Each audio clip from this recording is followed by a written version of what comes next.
Hi friends, good morning. આજે એક real corona warrior સાથે હું વાત કરવા જઈ રહ્યો છું. હું છું ડોક્ટર નેહલ સાધુ અને આપ જોઈ રહ્યા છો DNS talk on Insta live. Friends, ડર કે આગે જીત હૈ. આજે એક એવા કોરોના વોરિયર ને હું લઈ રહ્યો છું મારી સાથે લાઈવમાં. એક એવા વોરિયર કે આપણે લોકો તો છેલ્લા 2 મહિનાથી કોરોના કરી રહ્યા છે. ચિંતનભાઈ ને એ લોકો છેલ્લા 3-4 મહિનાથી કરી રહ્યા છે. એટલે કે ભારતમાં જયારે કોરોના નહોતો આવ્યો એના પહેલા પણ એ લોકોએ કોરોનાને કેવી રીતે અટકાવવો, કોરોનાનું સર્વેલન્સ કેવી રીતે કરવું, ઇન્ટરનેશનલ પેસેન્જરનું સ્ક્રીનિંગ કેવી રીતે કરવું અને કોરોના ભારતમાં વધી જાય તો શું ગતિવિધિ કરવી, એ દરેક વિશે ઘણી મિટિંગો કરેલી છે. મારા અંગત મિત્ર, અમદાવાદ રૂરલ ડિસ્ટ્રિક્ટ સર્વેલન્સ અને epidemic officer doctor Chintan Desai નું હું સ્વાગત કરું છું આપણા આ ટોક શો ની અંદર. Thank you doctor Nehal. So ચિંતનભાઈ, ખાસ કરીને મેં કહ્યું એ પ્રમાણે ડર કે આજે જીત હે, એ મેં આપનો આર્ટિકલ પણ વાંચ્યો છે જે પબ્લિશ થયો મેગેઝિનની અંદર. ખાસ કરીને ઇન્ટરનેશનલ પેસેન્જર સ્ક્રીનિંગ જે એરપોર્ટ પર શરૂ કરવામાં આવ્યું હતું, આઈ થિંક ફેબ્રુઆરી એન્ડ થી શરૂ કરવામાં આવ્યું હતું, તો એ વખતના જે અનુભવો હતા એ તમે મને કહેશો? સૌથી પહેલા તો વાત કરું તો પહેલા તો દર્શક મિત્રો કે આપણા જોડે જે આપણા ફ્રેન્ડ્સ જોઈન થયા છે એમને ફરીથી વેલકમ કરી લઉં તમારા વતી બી, અને thanks to give me this opportunity.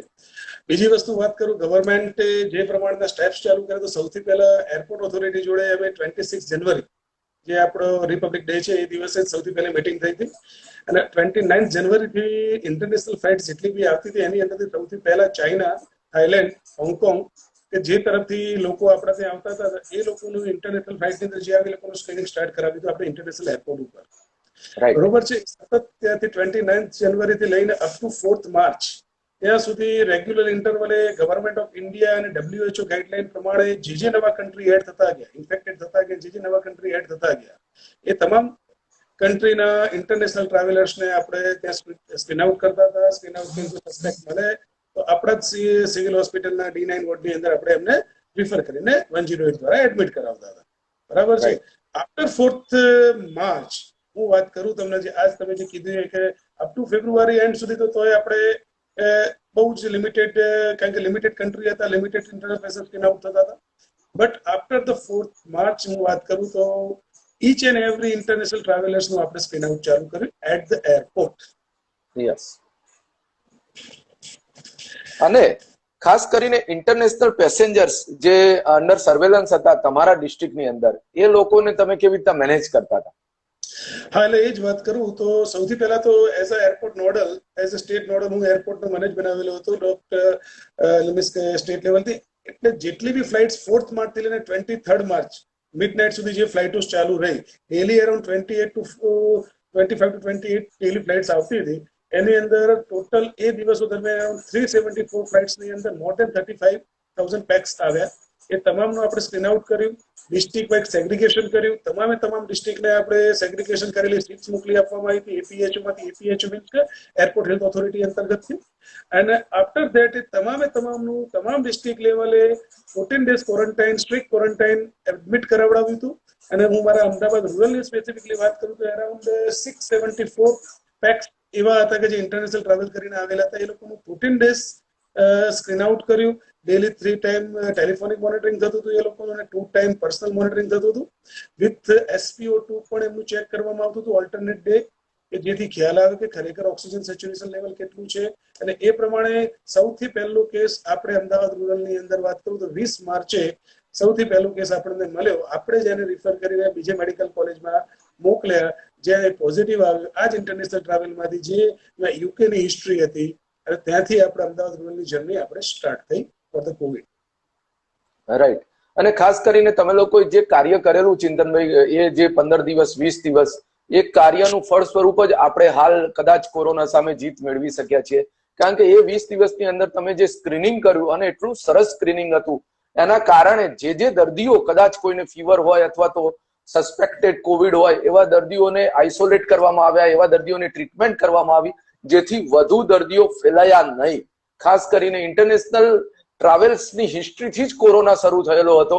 તો જે નોડલ ઓફિસર તરીકે આપ લોકોએ કામ કર્યું છે એ ખરેખર સરાહનીય છે. હવે ક્વોરન્ટાઇન એક્શન ની વાત કરીશું કે ક્વોરન્ટાઇન એક્શન બહુ અઘરું કામ હતું. ડેલી ફોલોઅપ લેવું, ક્વોરન્ટાઇનમાં રાખવા, દરેકને ઘરે રાખવા, તો એ કેવી રીતે કરતા હતા આપ લોકો? તો ક્વોરન્ટાઇન એક્શન ની વાત કરું, તમે કીધું એ પ્રમાણે સાચી વાત છે ડોક્ટર નેહલ, કે કોઈ પણ ઘરે ઇનડાયરેક્ટલી એમ કે પૂરી જ દેવાની વાત હતી. એટલે એજ્યુકેટેડ પીપલ જે સમજે છે એ કદાચ માનતી બી હતી, પણ એવી બી પબ્લિક હતી કે જે નથી માનતી, રીચ આઉટ કરતી હતી. એટલે અમને એસપી, રૂરલ એસપી સાહેબનું, સુપ્રિન્ટેન્ડન્ટ પોલીસનો પણ બહુ સરસ સાથ મળ્યો, કલેક્ટર સાહેબ, અમારા ડીડીઓ સાહેબનો બી બહુ સાથ મળ્યો. અને ક્લિયરલી એક જ એમના તરફથી ઇન્સ્ટ્રક્શન હતી કે આપણે જે ફોલો કરવાનું છે, રૂલ્સ પ્રમાણે ફોલો કરાવવાનું છે. અમદાવાદ રૂરલમાં કોઈ પણ હિસાબે કેસીસ ના વધે એના માટેની આપણે તકેદારી લેવાની છે. એટલે ઘણી વખત 10 જણા એવા બી લોકો હતા જે બ્રીચ કરી હતું. એ લોકોને અમે પોલીસ કાર્યવાહી પણ કરી. નો ડાઉટ એમને કોઈના વિરુદ્ધ એફઆઈઆર કરવાની જરૂર ના પડી. એ લોકો સમજ્યા પોલીસ કાર્યવાહીના કારણે, અને એ રીતે પણ સ્ટ્રિક્ટ એક્શન લઈને આપણે 14 ડેઝ ક્વોરન્ટાઇનમાં દરેક લોકોને રાખ્યા. અને સાથે સાથે આપણા સ્ટાફને બી મોટિવેટ કરીને, રૂરલ સ્ટાફને બી મોટિવેટ કરીને રોજે રોજને એમનું સ્ક્રુટિની બી કરાવતા હતા, સ્ક્રીન આઉટ બી કરાવતા હતા. અને જે બી કહું છું કરે, જે બી કેસીસ પહેલા મળ્યો, બીજો કેસ બી જે મળ્યો, એ જે બી શરૂઆતના કેસીસ જે આવ્યા એ બધા જ કેસ, અને એના જ કેસમાંથી જ કોન્ટેક્ટ્સને પણ આપણે ટ્રેસ આઉટ કરીને શક્ય એટલું સ્ક્રુટિની કરવાનો પ્રયત્ન કર્યો હતો. અને ક્વોરન્ટાઇન સ્ટ્રિક્ટ એક્શન આ રીતે કરાયા હતા. ના, બહુ સાચી વાત કરી તમે કે જે શરૂઆતનો સમય હતો એ વખતે ક્વોરન્ટાઇનને લોકો જેલ જેવું ગણતા હતા. હું પણ એમાંનો એક હતો. મારી પણ ડોટર ટ્રાવેલ કરીને આવેલી હતી અને અમે ફેમિલી ક્વોરન્ટાઇન હતા, તો અમને પણ એવું ફીલ થતું હતું કે યાર આ તો જેલ થઈ ગઈ છે. એટલે તમારે આ લોકોને કંટ્રોલ કરવા પડ્યા છે. ફ્રેન્ડ્સ જે બી જોઈ રહ્યા છે એના માટે જ કહું કે ડોક્ટર નેહુલ સાધુ, આમાં કેવું હતું કે આ એક વસ્તુ ક્વોરન્ટાઇન પીરિયડ દરમિયાન જે વર્ષો જૂના ફ્રેન્ડ્સ બી હતા ને નિયર બાય નેબર્સ બી હતા, એ પણ એટલા સ્ટિગ્મેટિક થઈ ગયેલા હતા અને એ પણ એટલા પેનિક થઈ ગયેલા હતા કે કોણ છે, શું છે, કશું જ વિચારતા નતા. એની કમ્પ્લેનો પણ અમને બહુ જ કરતા. બરોબર છે. ડેલી તો 100 and more than 100 કમ્પ્લેન્સ મળતી હતી કે ભાઈ આ બ્રીચ કરી રહ્યું છે, પેલું બ્રીચ કર્યું છે. One of them you also, તમારા ફરિયાદ આવી હતી, આપણે એ પણ વાત થઈ હતી. બરાબર છે. તમે ફોલ્ટમાં નતા તો પણ લોકો એટલા પેનિક હતા કે જે તમારા વિરુદ્ધ એ રીતે વિરુદ્ધ કહેતા હતા. બરોબર છે. તમે તો ઓવરલી જાતે ક્વોરન્ટાઇન થઈને ઉપરથી એક સારું ઉદાહરણ ફિક્સ કર્યું હતું. બરાબર છે. પણ લોકો એટલા હતા, એટલે એ લોકોનું પેનિક પણ દૂર કરવું અમારા જોડે એ માટે જરૂર હતી. એટલે અમે આખી અમારી સ્ટ્રેટેજી આઈસીની પણ પ્રચારની બદલી હતી કે એ લોકો બી પેનિક ના થાય, ક્વોરન્ટાઇન પીપલને બી પબ્લિક ને પેનિક ના થાય, શું કરી શકાય એ રીતનું આખું પછી આયોજન કરવામાં આવ્યું. સાચી વાત છે. અને એ ફેઝ જે હતો એ ખરેખર ઘણો પેચીદો ફેઝ હતો, અને એ ફેઝમાંથી તો તમે ભારતને બહાર લાવી જ દીધું છે. ખાસ કરીને જે ચિંતનભાઈ, ક્વોરન્ટાઇન નું પ્રિપેરેશન કેવી રીતે કરવામાં આવતું હતું એ વખતે, જે પ્રિપેરેશન ઓફ ક્વોરન્ટાઇન ફેસિલિટી? એટલે એમાં બે રૂલ્સ હતા. ગવર્મેન્ટ ઓફ ઇન્ડિયાની જે ગાઈડલાઈન પ્રમાણે, WHO ની જે ગાઈડલાઈન પ્રમાણે બે રૂલ્સ હતા. કાં તો ફેસિલિટી ક્વોરન્ટાઇન કરો, કાં તો હોમ ક્વોરન્ટાઇન કરો. ફેસિલિટી ક્વોરન્ટાઇન પણ બીજા બે પાર્ટ પાડ્યા હતા, ગવર્મેન્ટ ફેસિલિટી અથવા તો પ્રાઇવેટ ફેસિલિટી. એટલે આપણે લોકોને કે જે એજ્યુકેટેડ પીપલ હતી, કે જે પણ પબ્લિક હતી, even literate public, illiterate public, દરેકને આપણે ઓપ્શન આપતા હતા. હોમ આઇસોલેશન સિવાય જે હાઈ રિસ્ક લોકો જે હતા, કે જેને આપણે તારવે કે ઇન્ટરનેશનલ ટ્રાવેલ છે અથવા તો કોઈ પોઝિટિવ આવે તેના જે કોન્ટેક્ટ છે, બરાબર છે, તો કોન્ટેક્ટમાંથી પણ ફેમિલી કોન્ટેક્ટ જે હાઈ રિસ્ક છે કે જે 24 અવર્સ એમના જોડે રહેતા હતા, તો આપણે એ લોકોને પણ ઓપ્શન આપ્યો કે તમારે ફેસિલિટી ક્વોરન્ટાઇનમાં જવું છે તો એમાં ગવર્મેન્ટ ફેસિલિટીમાં ફ્રી ઓફ ચાર્જમાં જવું છે, કે તમારે ઓવન કોઈ ફેસિલિટી બી આપણે ક્રિએટ કરેલી હતી એ વખતે, હોટલ્સ ને બધું બુક કરેલું હતું આપણે, એમાં તમારે જવું છે. એને અમે ઓપ્શન આપતા હતા. એ ઓપ્શન જે સિલેક્ટ કરે એ પ્રમાણે આપણે એમને મોકલતા હતા. એ લોકોની તમામ સગવડોનું પણ ગવર્મેન્ટ શક્ય એટલું ધ્યાન રાખતી હતી, રાખવામાં આવી રહેલું હતું. એટલે સારી સારી હોટલો પણ આપણે ક્વોરન્ટાઇન ફેસિલિટી તરીકે રજીસ્ટર કરેલી છે.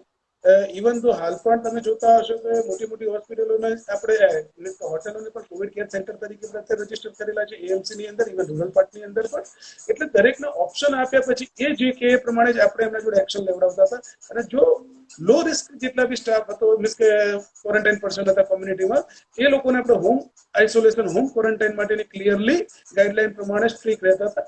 પ્લસ એ જે તે સોસાયટી, જે તે મહોલ્લામાં એક લીડર બનાવતા હતા અને એ જ કહેતા હતા કે તમને આપને માટેની જેટલી શક્ય હોય એટલી તમે એમને હેલ્પ કરજો. કારણ કે 14 દિવસ કોઈ માણસ ઘરની અંદર રહે તો એને ખાવા પીવાથી લઈને બધી જ તકલીફ પડે.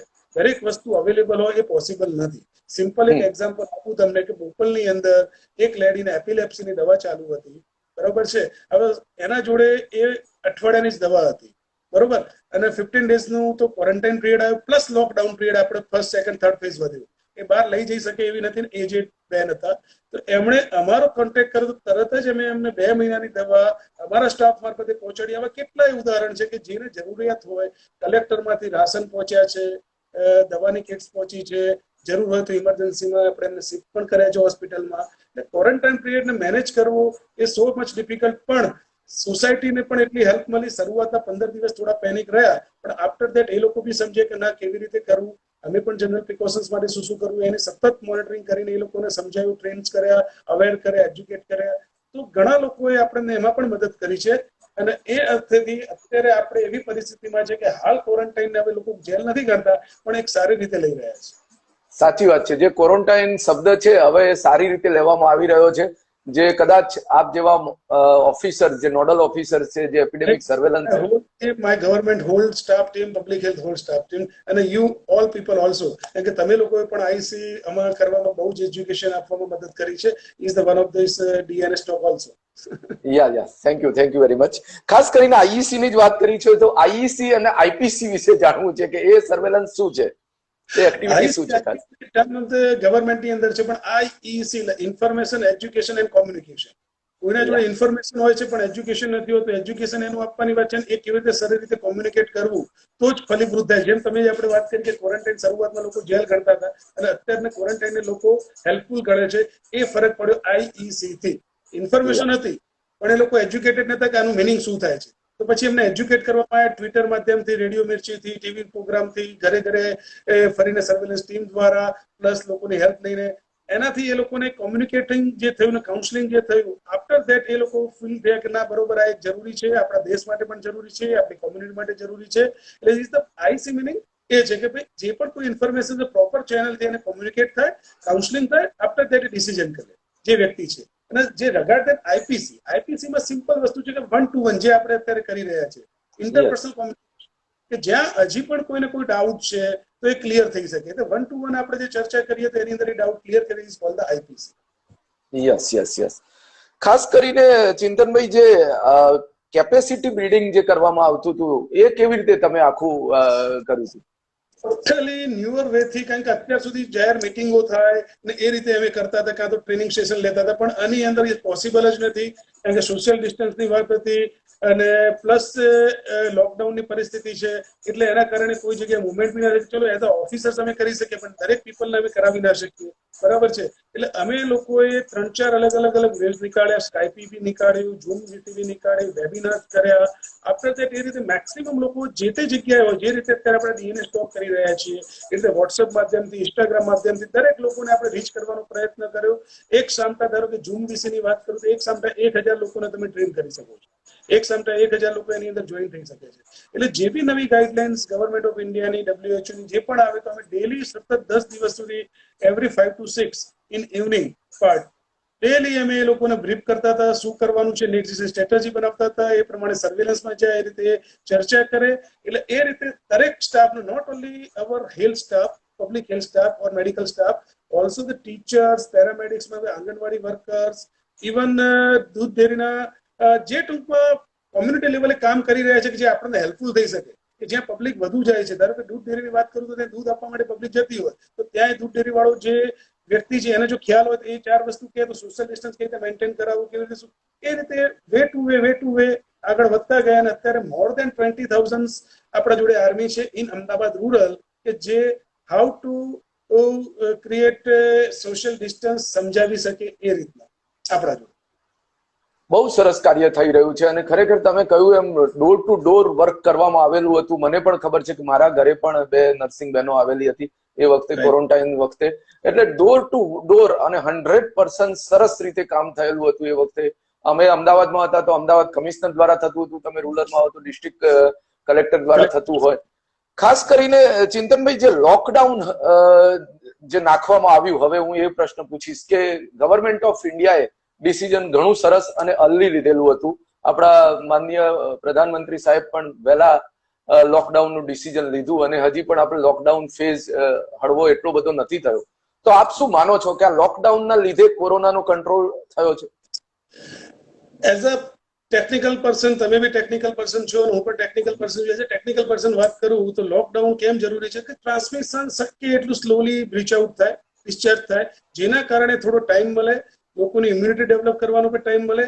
એ માટેનું સૌથી પહેલું તે પગથિયું હતું. સૌથી પહેલી તમને વાત કરું કે ભારત સરકારે તો સ્ટાર્ટ કર્યું, પણ સૌથી પહેલા ગુજરાતની અંદર આપણે અમદાવાદ ડિસ્ટ્રિક્ટ, અમદાવાદ રૂરલ ને 23rd માર્ચથી જ લોકડાઉન કરેલું હતું. અમદાવાદ રૂરલનો Bopal part, Viramgam part, Sanand part, કે જ્યાં સૌથી પહેલા 2 કેસીસ નીકળ્યા હતા.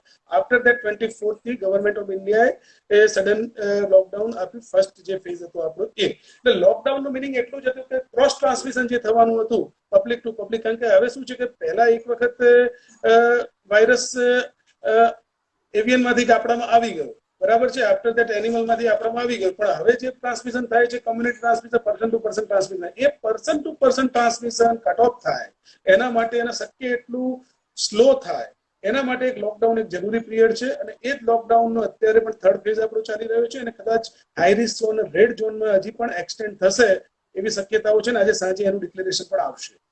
ના, 100% કરવું જ જોઈએ. હજી એકાદ મહિના જેટલું તો એટલીસ્ટ જે હાઈ રિસ્ક ઝોન છે, જે રેડ ઝોન છે, ત્યાં કરવું જોઈએ. ગઈકાલે જ સર્વેલન્સ આવેલો હતો કે 702 કેસ જે સુપર સ્પ્રેડર છે એ બધા પોઝિટિવ આવ્યા છે. તો એ બહુ જરૂરી વસ્તુ છે કે હજી પણ આવે.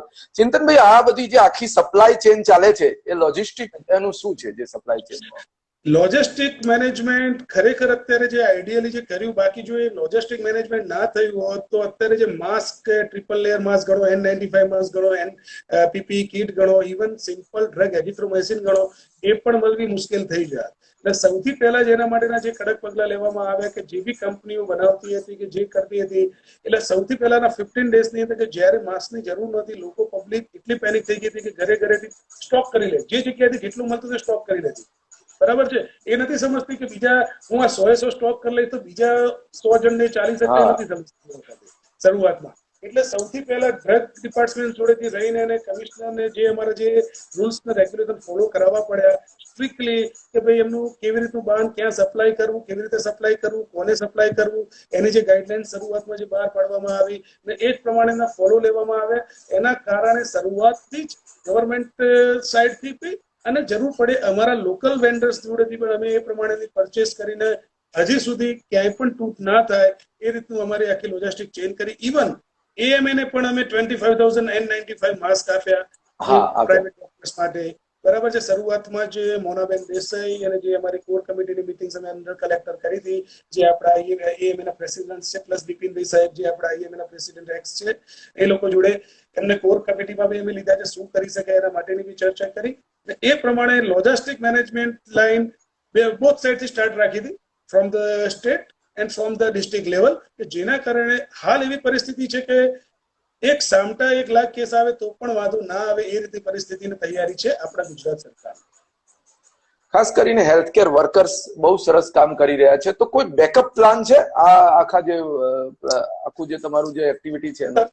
યસ, બેકઅપ પ્લાન તો ઓલવેઝ રાખવો પડે. ધારે કે હું અત્યારે અહીં છું, હું જ ધારો કે કોરોનામાં પડું તો મારો બી બેકઅપ પ્લાનની જરૂર છે, બરોબર છે, કે કોણ શું છે. એટલે અમે દરેકને જોડે અમે એક જણ વ્યક્તિ લઈને એ રીતે જ કે ભાઈ હું નહીં હોય તો અમે આઈડેન્ટિફાઈ કરી લીધા છે કે ડોક્ટર ચિંતન નથી તો ડોક્ટર ચિંતન દેસાઈની અવેજીમાં કોણ કામ કરી શકશે એને જ પહેલેથી અમે ટ્રેન કર્યા છે, આઈડેન્ટિફાઈ કર્યા છે અને એ જ રીતે એમને પાઇપલાઇનમાં બી મૂકેલા છે. ઇવન સ્ટાફમાં બી ધારો કે અમારો સ્ટાફ છે, આશા બહેનો છે, તો anganwadi workers, teachers, agriculture workers, દૂધ ડેરીના workers, even animal husbandries, AYUSH department, homeopathic department, more than 20,000 પીપલ્સને અમે એવી જ રીતે કર્યા છે કે જરૂર પડે એનો કેવી રીતે યુટિલાઇઝ કરી શકીએ ઇન ઇમરજન્સી ફેઝ. એ રીતે સ્ટેપ બાય સ્ટેપ પ્રાયોરિટી પણ અમે નક્કી કરી છે કે કોને પહેલા લેવું, કોને બીજા સેકન્ડ, કોને થર્ડ લેવું. દરેક લેવલે ઇવન કલેક્ટર લેવલથી લઈને નીચેના ગ્રાસરૂટ લેવલના સ્ટાફ સુધીનું બેકઅપ પ્લાન આપણે તૈયાર કરવામાં આવ્યું છે. ખાસ કરીને જે દર્શક મિત્રો પાછળથી જોઈન થઈ રહ્યા છે, ઘણા મિત્રો આપણા ફ્રેન્ડ્સ છે, ડોક્ટર કિરણ પટેલ આપણને લાઈવ જોઈ રહ્યા છે, doctor Killol, everyone is, doctor Kirit Parmar પણ જોઈ રહ્યા છે. દરેકનું સ્વાગત કરું છું. ખાસ કરીને ફ્રેન્ડ્સ ફરીથી જણાવી દઉં કે આજે મારા મિત્ર અને Ahmedabad rural district surveillance officer, epidemic officer doctor Chintan Desai, મિત્રો જે બીજા જોઈન થઈ રહ્યા છે એમને ખાસ જણાવી દઉં કે હું અને ચિંતન તો ક્લાસમેટ રહેલા છીએ અને we are sharing the same birthday.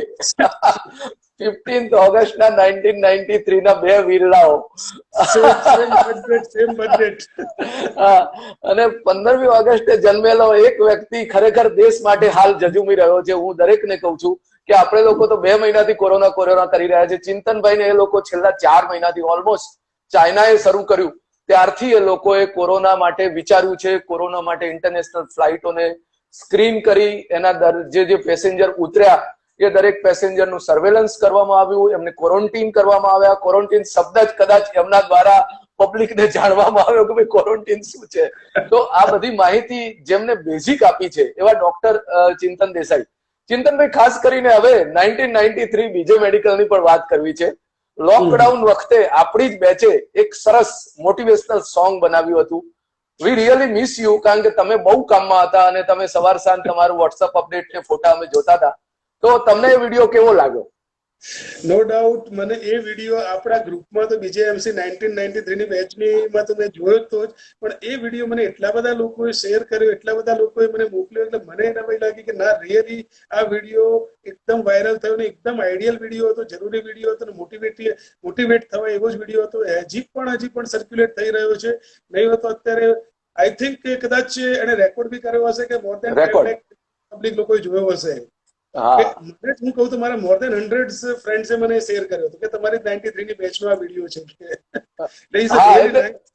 અને તમારી હોલ ટીમ જે 44 ડોક્ટર્સ એની અંદર હતા આપણા બેચના, really I proud of all of them કે તમે લોકોએ ઘરે રહીને પણ લોકડાઉનની પરિસ્થિતિમાં પણ એક સરસ રીતે આખું આયોજન કરીને જે તમે બહાર મૂક્યો, એક hats off you all.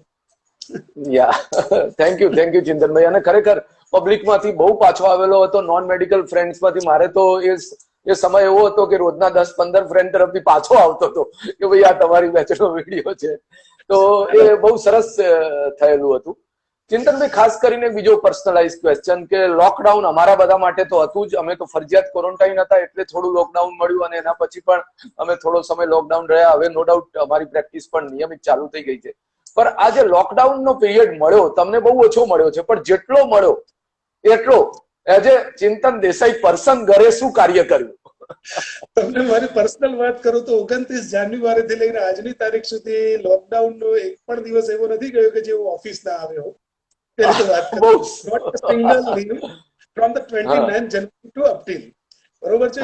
Family life પણ ડિસ્ટર્બ ના થાય એટલા માટે જેટલું બી સાંજે રાતે 9 વાગે પહોંચું, 10 વાગે પહોંચું, ઇવન એરપોર્ટ ટાઈમ તો રાતે 1:30 વાગે 2 વાગે પહોંચું, તો ફેમિલીના જોડે minimum half an hour in late night and મોર્નિંગમાં 1 અવર રિયલી બેસતો, ફેમિલી જોડે ચર્ચા કરતો, શું કરવાનું છે શું નથી કરવાનું, પ્લસ સાથે સોશિયલ ડિસ્ટન્સ. એ પણ તમને જણાવી દઉં કે હાલ હજી પણ હું મારા ઘરની અંદર મારા ડ્રોઈંગ રૂમ થી આગળ જતો નથી. પણ મારે અત્યારે હાલ મારા ડ્રોઈંગ રૂમમાં જ છે, કારણ કે હું જે હાઈ રિસ્ક એરિયામાં ફરું છું. I am the field officer also, I am the office nodal officer. તો મારે જે બી જોવાનું છે દરેક પોઝિટિવ કેસના ઘરે સર્વેલન્સ થયું છે તેનું ક્રોસ વેરિફિકેશન લઈને એટલે હું એવી હાઈ રિસ્ક જગ્યાએ હોસ્પિટલથી લઈને ફરીને આવું છું કે એટલે ફેમિલીને પણ ડિસ્ટન્સમાં રાખવું એ પણ એટલું જ જરૂરી છે. એટલે એ પણ વસ્તુ મેન્ટેન કરવી અને ફેમિલીને પણ સમજાવવું. એટલે 3 મહિનાથી વિધાઉટ લીવ ને એ લોકો પણ ખાલી હાર્ડલી 1 or 2 hours આપી શકું, બાકી સુઈ જતો હોઉં. એટલે એ લોકોને સમજાવવું થોડું હાર્ડ હતું, but understanding my daughter and my wife is good for me. ના, ખરેખર બહુ તમે એક એવી વાત કરી છે કે જે રિયલ કોરોના વોરિયર્સ છે, જે લોકો 29th જાન્યુઆરી થી ઓલમોસ્ટ જેને રજા નથી લીધી, જે વ્યક્તિ રવિવારે પણ કાર્ય કરી રહ્યા છે. આજે પણ ચિંતનભાઈ ઓફિસ થી લાઈવ કરી રહ્યા છે. બહુ મહત્વનું છે મિત્રો, આજે રવિવાર છે અને એ લાઈવ ફ્રોમ ઓફિસ. તો આ ખરેખર ડર કે આગે જીત હૈ, એ તમારો જે આર્ટિકલ અભિયાનમાં પબ્લિશ થયો છે એના વિશે અમને કહેશો કઈ? તો એ આર્ટિકલ એવી રીતે વિચારમાં આવ્યો કે જે હેતલબેન આપણા અભિયાન સંભાવના જે મેઇન એડિટર છે એમણે એમ જ કીધું કે આપણે પબ્લિકમાં, કારણ કે આ લોકડાઉન તો ચલો થર્ડ છે, કદાચ ફોર્થ બી રેડ ઝોન ની અંદર આવશે, પણ એના સાથે જ હવે જીવતા શીખવું પડશે. કોઈ પણ વસ્તુને જોડે લઈને જ આગળ ચાલવું પડશે, નહીતર તો પછી આમ નામ ઘરની માફક અંદર રહીએ તો પ્રશ્ન રહે જ. એ કન્ટિન્યુઅસ એનું સોલ્યુશન નથી કે lockdown is not a permanent solution કે ભાઈ વાયરસ જતો રહેવાનું છે. ઠીક છે, એટલે ઇમ્યુનિટી ડેવલપ થાય એના માટેના પણ અમે કેવી રીતે ભોજન લેવું તો શું લેવું, પ્લસ જે જનરલ પ્રિકોશન્સ જે આપણા 5 મેઇન મુદ્દા છે, અમે કાયમ માટે 5 જ મુદ્દાની વાત કરતા હોઈએ છીએ. સૌથી પહેલો જે મુદ્દો છે કે વારંવાર હાથ ધોવા, 20 સેકન્ડ સુધી સાબુથી 20 સેકન્ડ સુધી સાબુ હાથ ઉપર રહેવા દો તો ઓલમોસ્ટ વાયરસનો કોર નીકળી જાય છે, તો એ વાયરસનો નાશ થાય છે. અથવા તો હેન્ડ સેનિટાઈઝરની જે વાત છે, હેન્ડ સેનિટાઈઝરનો ફ્રિક્વન્ટલી યુઝ કરવો કોઈ પણ જગ્યાએથી બહારથી આવ્યા હોય તો. અને સેકન્ડ થિંગ જે હતી એની અંદર કફ એટિકેટ્સ ની અંદર જે અત્યારે આપણે માસ્ક ફરજિયાત કર્યું છે, બરોબર છે, ઉધરસ આવતી હોય કે ના આવતી હોય, છીંક આવતી હોય કે ના આવતી, ફરજિયાત માસ્ક જે આપણે કર્યું છે એ પણ હવે અત્યારે એટલું જ જરૂરી છે. એટલે કફ એટિકેટ્સ કાં તો માસ્ક ના આવે તો એટલી રૂમાલ બાંધીને પણ જવું જોઈએ. થર્ડ થિંગ છે કે જાહેરમાં થૂકવું, કારણ કે હવે જો લોકડાઉન ખુલે અને આપણી જે જૂની આદતો છે બધાની, બરાબર છે, થૂકવાની એનાથી પણ ઇન્ફેક્શન સ્પ્રેડ આઉટ થવાના ચાન્સીસ વધી જાય છે. કારણ કે પેલામાં તો ઉધરસ કે છીંક આવશે તો ચલો 1 મીટરનો દાયરો છે, પણ માણસ થૂકીને જશે તો ક્યાં સુધી જશે એ આપણે કહી શકતા નથી. એટલે એ પણ એક જાહેરમાં થૂકવાનું પણ ટાળવું જોઈએ ને. એના માટે તો અમદાવાદની તો વાત કરું તો આપણે એના પર દંડની જોગવાઈ છે. ફોર્થ થિંગ છે કે ચલો લોકડાઉન ખુલે પણ ભીડભાડ વાળી જગ્યાએ જવાનું ખરેખર ટાળવું જોઈએ. બિનજરૂરી જવું જ ના જોઈએ. શક્ય હોય ત્યાં સુધી અવોઇડ કરવું જોઈએ. ના છૂટકે કંઈ કામ હોય તો જ જવું, બરાબર છે. અને ફિફ્થ જે વસ્તુ છે કે કોઈ પણ નું અભિવાદન આપણી ગુજરાતી અને ભારત દેશની સંસ્કૃતિ પરંપરાગત નમસ્કારની મુદ્રાથી જ કરવું. 2 to 1 જે ફેલાવાનો પણ જે ડિસ્ટન્સ, એટલે આ જે 5 મેઇન મુદ્દા છે જનરલ પ્રિકોશન્સના, એ રિયલી જરૂરી છે. અને એ મુદ્દો સમજવો તમામ લોકોએ અને એને અમલમાં લાવવો એ એટલો જ આઈડિયલ છે. ના, ખૂબ સરસ વાત કરી ચિંતનભાઈ તમે. અને જે આ જે 5 મુદ્દાઓ છે ખરેખર એ પાળવાની જરૂરત છે. હવે કોરોના સાથે જ્યારે જીવતા શીખવું પડશે, કોરોનાને જોડે રાખીને જ જીવવાનું છે, તો આ બધી એટિકેટ્સને આપણે જીવનનો એક ભાગ બનાવવો પડશે દર્શક મિત્રો. અને તો જ તમે કોરોનાથી બચી શકશો અને તો જ કોરોના સામે જીત મેળવી શકાશે. રાઈટ. ખાસ કરીને ચિંતનભાઈ, આપ અમારી સાથે જોડાયા. આટલા બધા બીજી શેડ્યુલમાં પણ ડીએનએ સ્ટોક સાથે આપે બહુ સરસ માહિતી આપી, એક રૂટ લેવલની માહિતી આપી કે જાન્યુઆરીથી લઈને હાલ અત્યાર સુધી તમે લોકો જે કાર્ય કરી રહ્યા છો, અને જે કાર્ય ખરેખર પડદાના પાછળનું કાર્ય છે, જે પડદાની બહાર કાર્ય કરી રહ્યા છે, જે ડોક્ટર્સ છે દેખાઈ રહ્યું છે, પરંતુ જે પડદાની પાછળ ડોક્ટર્સ છે, જે લોકો ખરેખર દિવસ રાત મહેનત કરી રહ્યા છે, જે લોકો ખરેખર જે ચેપી ગ્રસ્ત વ્યક્તિઓ છે એમને મળી પણ રહ્યા છે. એવું નથી તમે લોકોને, તમને તો ખબર પણ નથી હોતી કે પોઝિટિવ આવશે કે નહીં આવે, એવા દર્દીઓને તમે મળવા જાવ છો. જે અમે લોકો ટ્રીટ કરી રહ્યા છીએ, જે સિવિલમાં કે વીએસમાં, તો અમને કદાચ ખબર હોય છે. મારી જ વાત બોલો. એરપોર્ટ થી લઈને અત્યાર સુધીમાં નહીં હોય તો મોર દેન 150 પોઝિટિવ કેસના સંપર્કમાં તો હું આવ્યો હોઈશ. બટ વિથ જનરલ પ્રિકોશન્સ, જે એક જ સિમ્પલ એરપોર્ટ ઉપરનું અમારું જે એક સૂત્ર હતું કે જે અમે નીટ કે એરપોર્ટ ઉપર હોય એટલે આપણા બંને હાથ આપણા પોકેટમાં જ હોવા જોઈએ. એ કોઈ પણ સરફેસ ટચ થાય તો તરત જ સેનિટાઈઝ કરી લેવાના, બરોબર છે. તો માસ્ક ના હોત એ ટાઈમે એવો હતો કે એ વખતે જરૂર નથી માસ્કની, બરોબર છે. WHO પણ એ વખતે આપણે એ વખતે ફેઝ 2 માં ચાલી રહ્યા હતા. અત્યારે ઓલમોસ્ટ ફેઝ સ્ટાર્ટ થઈ ગયો છે, એટલા માટે અત્યારે હાલ માસ્ક જરૂરી છે. પણ એક જ સૂત્ર કે આપણા બંને હાથ આપણા પોકેટમાં જ હોવા જોઈએ, કોઈ પણ સરફેસને ટચ ના થવી જોઈએ. એ ખાસ દરેક સ્ટાફને. તો અત્યારે હું ગર્વ એ જ વાતનો લઉં છું કે મારા જેટલા બી ત્યાં આગળ 33 જણની આખી ટીમ હતી, ડોક્ટર્સ પ્લસ પેરામેડિક્સ, એમાંથી એક પણ હજી સુધી કોઈ ચેપ લાગ્યો નથી. બહુ સરસ, બહુ સરસ. Yes yes yes. પ્રિકોશન્સ એકદમ સામાન્ય વસ્તુ છે, પણ એ ખરેખર આઈડિયલ રીતે લેવી એટલી જ જરૂરી છે for the bit the corona. ના ના, અને ખરેખર તમે લોકો જે રીતે જે દિલથી દેશની હાલ હેલ્પ કરી રહ્યા છો, અને કોઈ પણ જાતની રજા લીધા વગર ઓલમોસ્ટ છેલ્લા 3-4 મહિનાથી દોડી રહ્યા છો, એટલે ભગવાન પણ શક્તિ આપતો હોય છે, ઇમ્યુનિટી પણ બિલ્ડઅપ કરતો હોય છે. અને આ જ રીતે તમે કાર્ય કરતા રહેશો. કદાચ ભારત તો કોરોના સામે જીતી જ ગયો છે. અમદાવાદ થોડું ઘણું પાછળ છે. અમદાવાદ પણ જીતી જશે. વુહાન જો બહાર નીકળી જતું હોય તો આપણે તો અમદાવાદ છે, કદાચ આપણે પણ એકાદ મહિનામાં બહાર આવી જઈશું. અમદાવાદ રૂરલનો ડિફરન્સ એ જ રહ્યો કે અમદાવાદમાં જે ચેપ સ્ટાર્ટ થયો અમે રૂરલમાં ના ઘૂસે એના માટેની પણ હું તમને થોડી ચર્ચા કરું તો અમે લોકોએ અમદાવાદમાંથી રૂરલની અંદર જેટલા બી રસ્તા જતા હતા 10 ચેકપોસ્ટ છે. સિમ્પલ તમને કાઉન્ટ કરાવું, સિલજ ચેકપોસ્ટ ગણો, બોપલની ચેકપોસ્ટ ગણો, સનાથલ ગણો, શાંતિપુરા ગણો, કણભા ચોકડી ગણો, અસલાલી ચોકડી, એ રીતે જેટલી બી 10 સરાઉન્ડિંગ ચેકપોસ્ટ છે, તમામ જગ્યાએ અમે અત્યારે ગન લઈને સ્ક્રીનિંગ આઉટ, જે રીતે એરપોર્ટ ઉપર સ્ક્રીનિંગ કરતા તે રીતે સ્ક્રીનિંગ કરીએ છીએ. અને અત્યારે આજની તારીખે 1,57,000 લોકોનું સ્ક્રીનિંગ લાસ્ટ 1 મંથની અંદર કર્યું છે, કે જેથી અમદાવાદથી જે બી ચેપ રૂરલમાં જઈ શકે. એટલે અત્યારે ડિફરન્સ એ જ છે, રૂરલની અંદર ઓનલી 133 કેસીસ છે આજની તારીખ. ઓ માય ગોડ, સરસ. હા, મોર દેન 5000 ની સાથે. બરોબર છે. એટલે હવે પ્લસ અમદાવાદ રૂરલ ની અંદર અમારા ડીડીઓ કલેક્ટર સાહેબના આગેવાની હેઠળ અમે ગ્રામ યોદ્ધા કમિટી બનાવી છે. મતલબ ગામની અંદર પણ ઇન્ટરનલ મુવમેન્ટ ના થાય, એક ગામમાંથી બીજા ગામમાં અને એક ગામમાંથી બહાર બી જવું તેનું રજીસ્ટર નિભાવે છે એ લોકો. 8 જણની આખી કમિટી છે, એની અંદર ગ્રામ સુરક્ષા દળના લોકોને અમે જોઈન્ટ કર્યા છે, પોલીસે એક જોઈન્ટ કરી છે, સાથે આપણો સ્ટાફ જોઈન્ટ કર્યો છે કે એ લોકો એક એક માણસનું રજીસ્ટર કરે છે કે અહીંથી કોણ ગયું, શેના માટે ગયું, અંદર આવ્યું તો કોણ આવ્યું, શેના માટે આવ્યું. બરોબર છે. કોઈ પણ એવો કોઈ વ્યક્તિ ધારો કે અમદાવાદથી જુહાપુરાથી કે કોઈ અન્ય જગ્યાએથી ભાગીને ધંધુકા ગયા હોય તો પણ રજીસ્ટર થઈને અમે એ લોકોને 14 દિવસ ક્વોરન્ટાઇન કરી દીધા છે, જેના કારણે શક્ય એટલું ટ્રાન્સમિશન કટ કર્યું છે. એટલે હાલ અમદાવાદની અંદર 133 જેટલા કેસ જે રૂરલમાં જોવા મળ્યા છે એ ખરેખર heads of all my staff, all my paramedics, all my other agency staff કે એ લોકોએ જે પ્રમાણે અમે ટેકનિકલી એક્શન માટેનું જે કીધું હતું, પ્લાનિંગ બનાવ્યું હતું, ઇમ્પ્લિમેન્ટ કરી રહ્યા છે, જેના કારણે અમદાવાદ રૂરલ હાલ સારી સ્થિતિમાં છે એમ આપણે કહી શકીએ. ના, ઘણી સારી સ્થિતિમાં કહેવાય. આપે જણાવ્યું એ પ્રમાણે જો અમદાવાદ શહેરની અંદર 5000 થી વધારે કેસ છે અને અમદાવાદ રૂરલમાં ફક્ત 100-125 કેસ જ નોંધાયા છે અને બધા મોટા ભાગના બહુ સારી સ્થિતિમાં છે, એટલે બહુ સારું કહેવાય. અને આ સ્ક્રીનિંગ, ચિંતનભાઈ, હું ઘણીવાર મારા મિત્ર છે ડોક્ટર બિપિન પટેલ, આપણા કલીગ, અમે લોકો બહુ વાતો કરતા હોઈએ છીએ કોરોના વિશે, બહુ ચર્ચા ચાલતી હોય, તો આ સ્ક્રીનિંગ જરૂરી છે. આજે ઉત્તર ગુજરાતની અંદર વિજાપુર તાલુકામાં જો એકય કેસ ના હોય, વિસનગર તાલુકામાં જો એકય કેસ ના હોય, સિદ્ધપુર ખેરાલુ તાલુકામાં જો એકય કેસ ના હોય, અથવા તો એકાદ કેસ રડ્યો ગળ્યો અમદાવાદથી ત્યાં ટ્રાન્સફર થયો હોય અને એ લોકો જો એમના ગામને પ્રિવેન્ટ કરી શકતા હોય તો આપણે કેમ ના કરી શકીએ? આપણે પણ કરી જ શકીએ. તમે જે લોકો કરી રહ્યા છો રૂરલની અંદર એ ખરેખર બહુ સરસ કરી રહ્યા છો.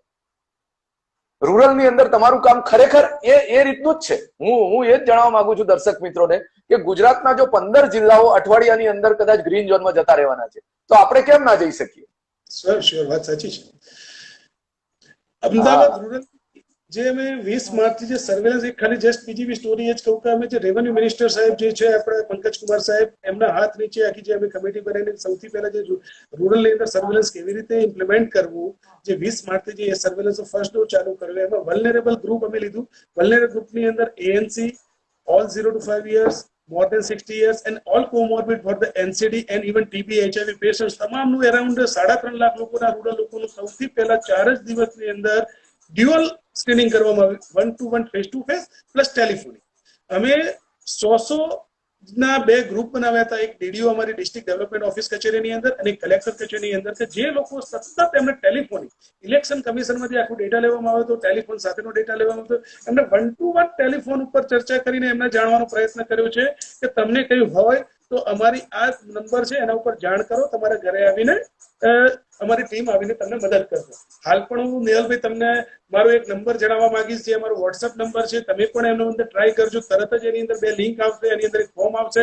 કોઈને પણ કઈ બી પ્રશ્ન હોય અમદાવાદ રૂરલની અંદર એ નાખે તો વિધિન 24 અવર્સ અમે રીચ આઉટ કરીએ છીએ, સ્ક્રીન આઉટ કરીએ છીએ અને એને જે જરૂર હોય એ પ્રમાણે એને સેવા પૂરી પાડીએ છીએ. હું ફરીથી આ તમામ દર્શક મિત્રો માટે નંબર હું ફરીથી રીડ આઉટ કરી લઉં છું કે તમે પણ એ વોટ્સએપ નંબર કરી લેજો. ફોર અમદાવાદ રૂરલ પાર્ટ એ ઇમ્પ્લિમેન્ટ છે અત્યારે, તો 90162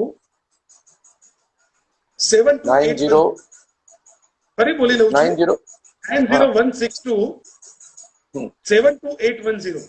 આ અમારો ડિસ્ટ્રિક્ટ પંચાયતનો હેલ્થનો એક વોટ્સએપ નંબર છે. તમે ખાલી હાઈ લખશો, તરત જ તમે મેસેજ આવશે, એની અંદર એક ગૂગલ લિંક આવશે કે જેમાં તમારો કોઈ પ્રશ્ન હોય તો તમે લખી શકો છો. બીજી એક PPA કેર કરીને અમારી એપ છે, એની બી લિંક આવશે અને ત્રીજી આરોગ્ય સેતુ એપ જે ભારત સરકારની છે એની પણ આવશે.